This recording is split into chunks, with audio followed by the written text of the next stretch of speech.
Butuh waktu 20 menit bagi 4 tim petugas pemadam kebakaran Makassar untuk melepaskan cincin yang melingkar di jari sang nenek selama puluhan tahun. Dari rekaman video amatir, tim rescue damkar melepaskan cincin menggunakan gurinda tangan. Pelepasan cincin dilakukan di atas kendaraan karena kondisi sang nenek mulai sakit. Sepanjang tahun 2022, Damkar Kota Makassar telah melakukan 7 kali pelepasan cincin. Mereka umumnya datang ke Mako Damkar ditemani kerabatnya atau ditangani di lokasi. Penyebabnya cincin dilepas karena sudah lama terpasang atau mengalami luka akibat kecelakaan hingga jari mengalami pembengkakan. Kondisi yang bersangkutan itu lagi dalam keadaan stroke.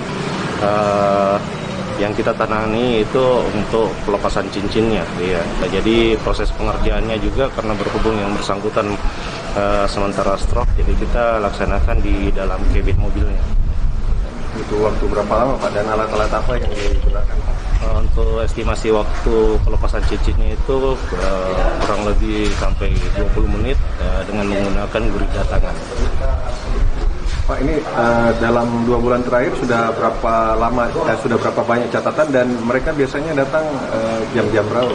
Ya, sejak 2022 Januari itu untuk penanganan cincin terkhususnya itu sudah kita tangani sampai 7 kali kejadian, dan rata-rata yang bersangkutan yang datang langsung ke Mako Damkar. Tapi ada juga yang melalui pelaporan dan tim